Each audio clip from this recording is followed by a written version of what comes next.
This week's Mind Espresso is about powerful leadership through storytelling, and I'm going to be referencing work by Nancy Duarte, General Stanley McChrystal, and I'm also going to reference some old work by Martin Luther King and Steve Jobs, and we're going to bring this together around getting your people to take action. How do you do it? Well, I'm going to start off with a simple framework. A lot of this is pulled from Nancy Duarte's work, but I call these the 5 C's. Number 1, as a leader, why do you personally care? Are you clear about that?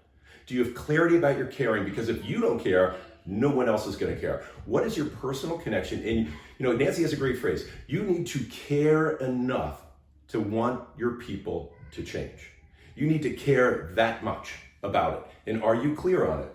Next is context. Where are your people in the context of the journey that you are on? If you get context wrong, you may get the whole thing wrong.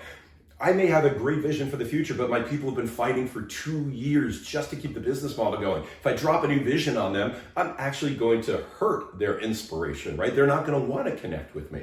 Next is contrast. Is there enough contrast, the heaven and the hell, between where we need to go and where we've been or where we could go if we don't do anything?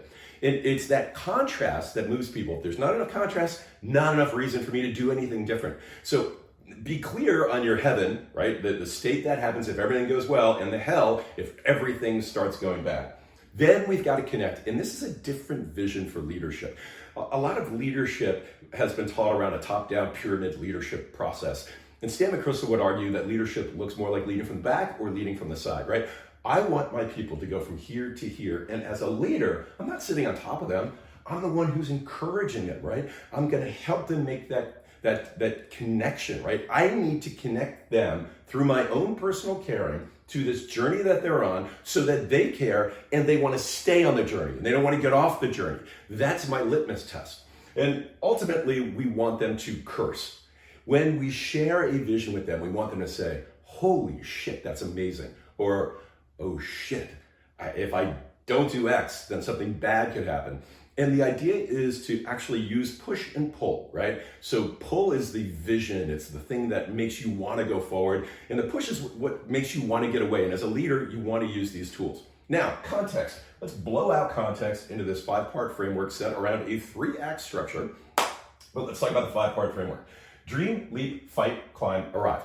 So this is a teased out version of what we would call a 3-act structure in the storytelling world. It starts off with Act 1, dream and leap. Can you inspire people to decide to go in a certain direction? And that's where a movie leaves Act 1. And then it moves into Act 2, where we need to fight and endure. And here the message is, I need you to be brave. I need you to endure so that we can realize this vision. Now, here's the thing. Where are your people? Do they wrap around this vision? Are they clear on that vision? Are they inspired by that vision? Have they made a decision? And if not, we need to work a lot here, right? It's not one speech to inspire. It's not one speech or one communication to help them decide. It is a constant iterative process. Remember, it takes between 7 and 21 repetitions to seed an idea in someone's subconscious. Then fight and climb. This is the Act 2. And in a movie, Act 2 is most of the movie. It's all the trials and the tribulations. And that's what strategic execution looks like.